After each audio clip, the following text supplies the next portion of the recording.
She thought she had a week. 7 days, 600 kilometers away, visiting family. That was the story. That was the lie. What she didn't know was that the man she left behind wasn't sitting at home checking his phone every 5 minutes, wondering when she'd call. He wasn't panicking.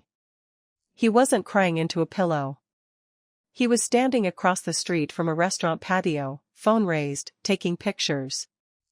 Because the woman laughing at that table, leaning into another man's shoulder, wasn't visiting her mother. She was 600 kilometers closer than she was supposed to be, and she was with her ex. What happened over the next several weeks would become legend among everyone who heard it. No screaming. No smashed plates. No dramatic confrontation in a parking lot. Just a quiet, patient, devastatingly organized exit, one that ended with her entire life in a single pile in the middle of an empty living room, and a landlord holding a stopwatch. This is that story. Stick around, because the calm in this one is scarier than the chaos. If this is your first time here, welcome. This channel is all about the real stories people send in, the ones about betrayal, about the moment someone decided enough was enough, and about the plans that got put into motion so quietly that the other person never saw it coming until it was too late. If you like stories where the revenge isn't loud, isn't illegal, isn't even really revenge at all, it's just consequences, delivered on a strict timeline, hit subscribe, because this is going to be one of the best ones I've told. Also, quick heads up, this story runs long, because there's a lot of setup that matters. The slow burn is the whole point. So settle in, and let's start from the beginning. Dan and Claire had been together a few years. Long enough that they'd moved in together, long enough that friends stopped introducing them separately and just said Dan and Claire like it was one word. They were renting a place together, a decent apartment, month-to-month lease, which is a detail you should file away, because it matters more than almost anything else in this story. Here's the thing about month-to-month leases, they're flexible. They're also, legally, usually only in one person's name. And in this case, that name was Dan's. Claire had moved in later, after the lease was already signed. She was never added officially. At the time, nobody thought much of it. It was just paperwork. Why would it matter? They were together. They were building a life. But like a lot of couples who've been together a while, they hit a rough patch. The kind where conversations get shorter, where fine doesn't mean fine, where date nights quietly stop happening and nobody officially decides to stop, they just do. Money stress, maybe. Boredom, maybe. The specifics don't really matter for this story, what matters is that things were strained, and both of them knew it. Rough patches are normal. Most relationships survive them. Some couples come out the other side stronger. Others don't. But there's a version of rough patch where two people are quietly working on things, and there's a version where one person has already quietly checked out and is just waiting for permission. Claire, it turned out, had already checked out. Dan just didn't know it yet. There was someone from her past. An ex, we'll call him Rob. The kind of ex who never really goes away, who still likes old photos, who just wants to catch up sometime. Most people have one. Most exes stay exes. Rob didn't stay an ex. So here's where the story really begins. Claire announced she was going to visit her family. They lived about 600 kilometers away, far enough that it wasn't a weekend trip, it was a real trip. A week, she said. Maybe a little longer. She packed a bag, said her goodbyes, and left. And if this were a different story, that would be the whole thing. A woman visits her family for a week. Nothing to see here. Except Dan, for reasons he couldn't quite explain even to himself, ended up in the same general area a few days later, a work thing, a family thing, it doesn't matter what brought him there. What matters is that he was standing on a street, in a city 600 kilometers from home, in the exact same city Claire had supposedly traveled to visit her family in. And there she was. Not at her parents' house. Not anywhere near her parents' house, as far as anyone could tell. She was on a restaurant patio, in the sun, laughing. Wine glasses on the table. And sitting across from her, close enough that their knees were probably touching under the table, was Rob. Put yourself in Dan's shoes for a second. You've just spotted your live-in girlfriend, the woman you've built a life with, on a date, an actual date, patio, wine, laughter, body language you don't need a psychology degree to read, with the ex she swore was just an old friend. Most people in that moment do one of two things. They storm over there and make a scene. Or they fall apart on the spot. Dan did neither. He took out his phone. And he started taking pictures. Not one. Several. Different angles. Timestamps intact. The kind of documentation you'd expect from someone building a case, not someone having a breakdown. And then, and this is the part that tells you everything you need to know about how this story is going to end, he put his phone away, turned around, and went home. No confrontation. No phone call screaming down the line. No text message full of question marks and exclamation points. He just left. And started thinking. Now, if you think that's the interesting part of this story, wait until you hear what he did with the next several weeks. Because what Dan built wasn't an argument. It was an operation. And it ran like clockwork. Here's what a lot of people don't understand about the moment right after you find out you've been betrayed: the fastest reaction is rarely the smartest one. Dan had photographic proof. Timestamped, dated, unmistakable. He could have called Claire right then and there and ended things over the phone, 600 kilometers apart, with her still sitting on that patio. But he didn't.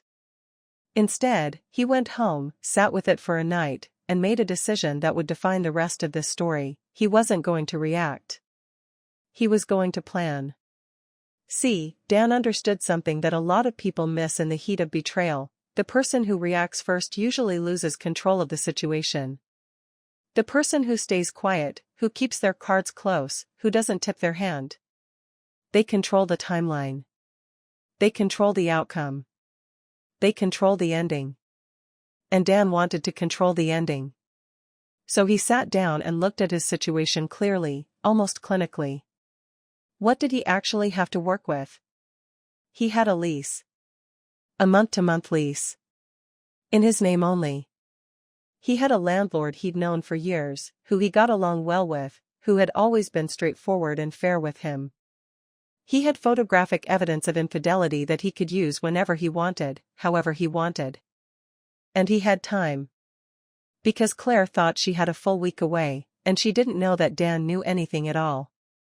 That gap, between what Claire thought Dan knew, and what Dan actually knew, was the single biggest advantage in this entire story. And Dan was not going to waste it by texting her, "We need to talk," the second she landed. Most month-to-month leases require notice before you can end them. In Dan's case, it was 60 days. 2 full months. Now, 60 days sounds like a long runway. And in a normal breakup, it is plenty of time for a slow, mutual, civilized transition. Plenty of time to figure out who takes what, plenty of time to find new places, plenty of time to be adults about it. But Dan wasn't planning a mutual, civilized transition. Because there was a detail in that lease that mattered more than almost anything else: Claire's name wasn't on it. She had moved in. She lived there. Her stuff was there, her toothbrush was there, her side of the closet was there. But legally? As far as that piece of paper was concerned? She was a guest. A long-term, live-in guest, but a guest all the same. Which meant that if Dan gave notice to end the lease, he wasn't kicking out a co-tenant. He was simply choosing not to renew an agreement that was his to make in the first place. Claire had no legal standing on that lease at all. So, while Claire was still 600 kilometers away, supposedly visiting family, actually on patio dates with her ex, Dan called his landlord. He gave his 60-day notice. And then he started apartment hunting. Quietly. Efficiently. On his lunch breaks, in the evenings, without saying a word to anyone in his life except the very few people who needed to know. By the time Claire came home from her family visit, the clock had already started ticking. She just didn't know it yet. And here's where it gets almost uncomfortable to watch unfold, because for the next several weeks, Dan didn't act like a man who knew his girlfriend was cheating. He acted completely normal. Almost suspiciously normal. And that, it turns out, was exactly the point. This is the part of the story that friends who heard it later couldn't quite believe. Because most people, once they know, can't hide it. It leaks out in little ways: a cold shoulder, a snide comment, a too long silence at dinner. Dan didn't leak anything. When Claire came home from her trip, he greeted her like normal. Asked about her family, even though he knew there had been no family involved. Let her tell him about the relaxing week she'd had. And here's the detail that still gets people when this story is told: he brought up couples therapy. Gently. Not as an accusation, not as an ultimatum, just a soft suggestion that things had been rough lately and maybe they should talk to someone. Think about that for a second. A man who has photographic evidence his girlfriend is cheating with her ex, 600 kilometers away, mentions couples therapy to her, like a man trying to save the relationship. Not because he actually wanted to save it. But because it was exactly what a devoted, oblivious boyfriend would do. And that mattered, because as far as Claire knew, that's exactly who she was dealing with. He didn't push it. He didn't demand answers. He just planted the idea and let it sit there, one more piece of camouflage.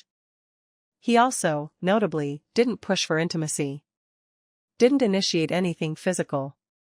Frankly, and this detail speaks for itself, it wasn't really on offer from her side either. But he never chased it, never questioned why, never made it a thing. He just let the distance exist without naming it. Meanwhile, Claire's pattern didn't stop. There were nights she came home late.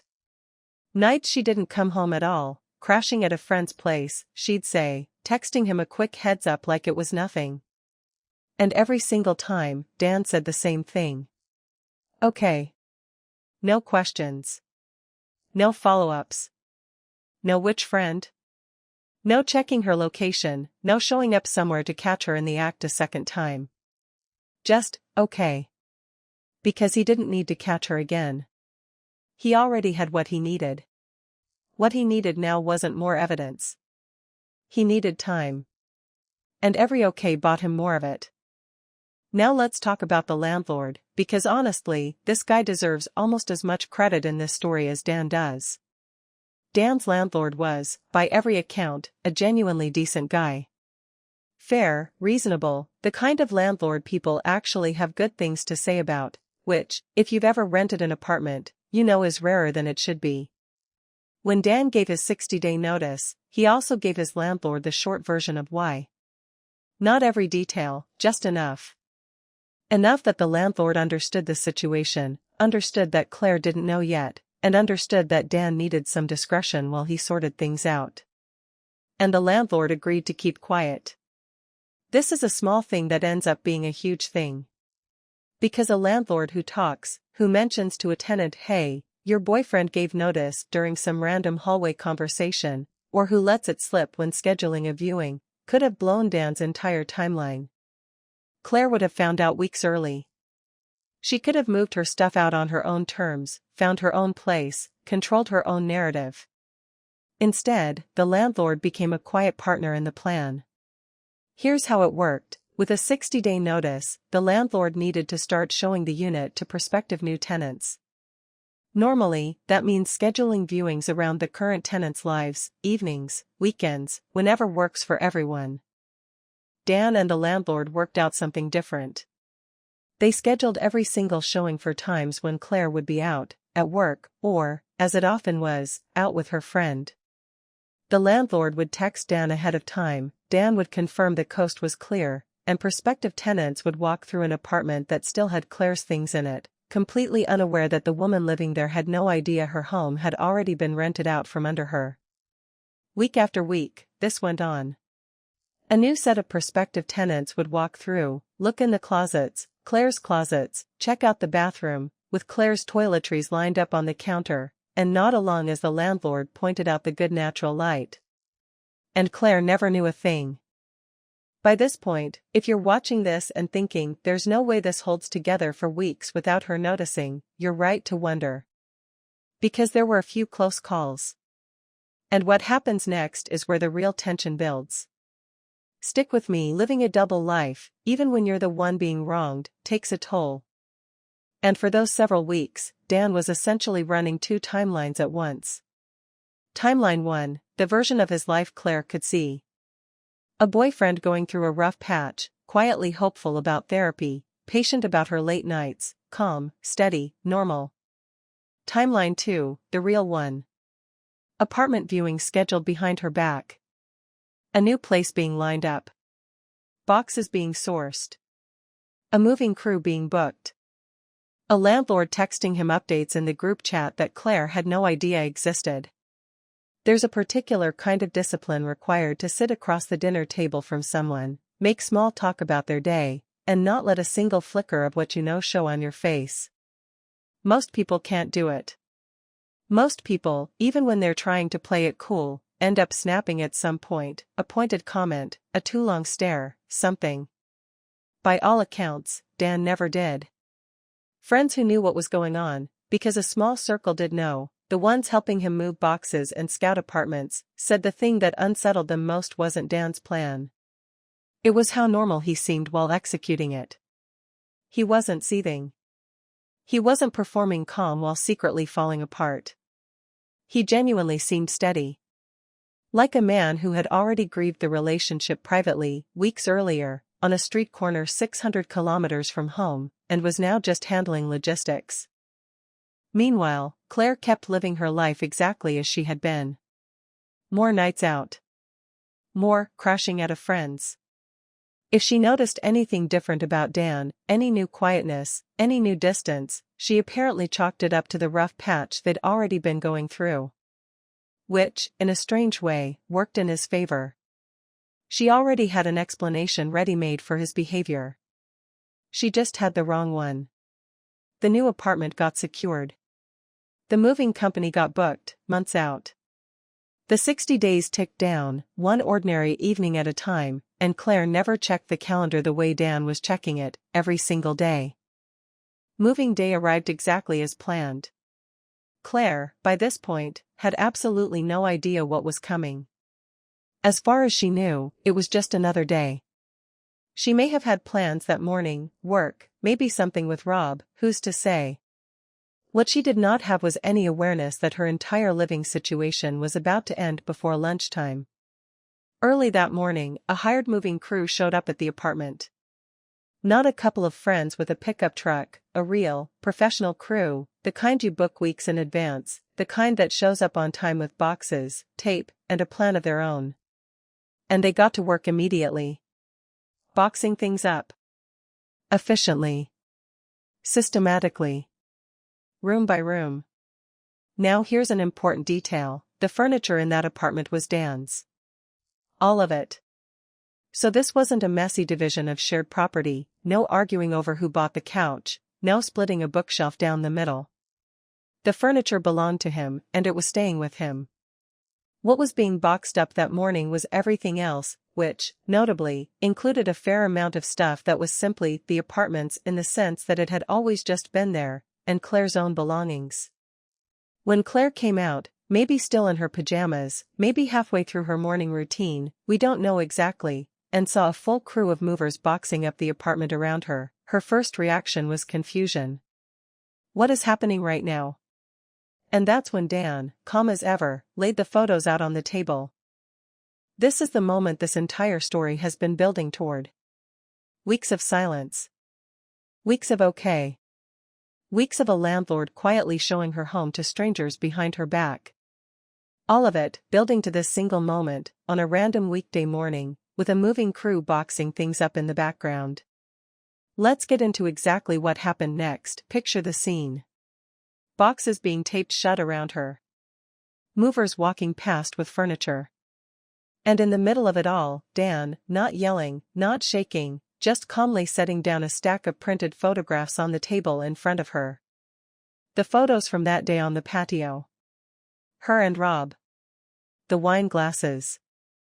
The body language that needed no explanation. Timestamped, from the exact week she was supposedly 600 kilometers away visiting family. There was no need for him to say much. The pictures did the talking. Whatever Claire said in that moment, and by most retellings, there was a lot of scrambling, a lot of "it's not what it looks like," the standard playbook. None of it mattered anymore. Because the plan wasn't built around getting an admission out of her. It wasn't built around a confrontation at all, not really.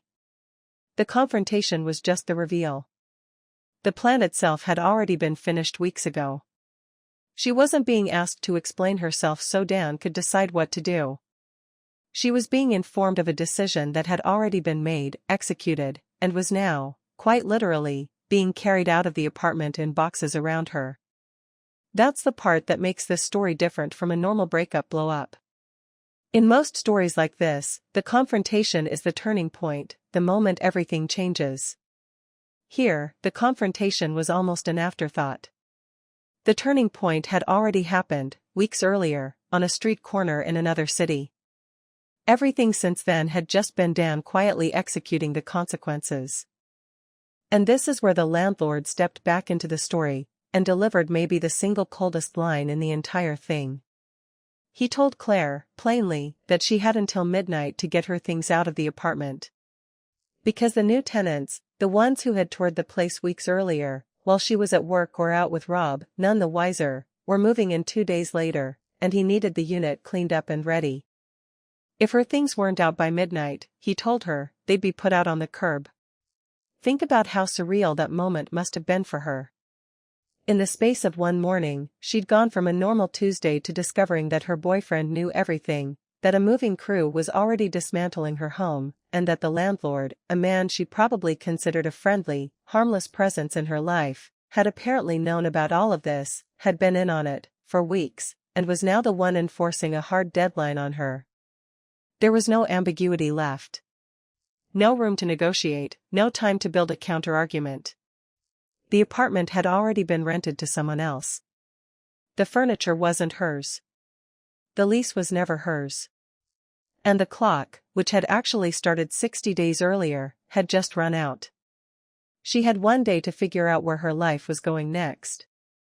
By the end of that day, everything that belonged to Claire, her clothes, her toiletries, whatever else was unmistakably hers, had been gathered up and placed in a single pile in the middle of the now nearly empty main room. All the furniture, as established, was Dan's, and it stayed. What was left for Claire was just her things. Piled up. In the middle of a room that, a few weeks earlier, had been her home. Dan took one last photograph. Not out of cruelty, most people who heard this story later agreed, more like a bookend. The first photo, weeks earlier, had been the beginning, the evidence, the patio, the wine glasses, the moment everything changed. This last photo was the ending. Her life, reduced to a pile in an empty room, everything that had once been shared now clearly, physically separated into his and not his. 2 photos. One story, start to finish, told entirely in pictures, with almost no words in between. So why does this particular story get retold, years later, among Dan's friend group, as basically folklore at this point? It's not really about the cheating. Unfortunately, cheating stories are common, almost everyone's heard some version of this before.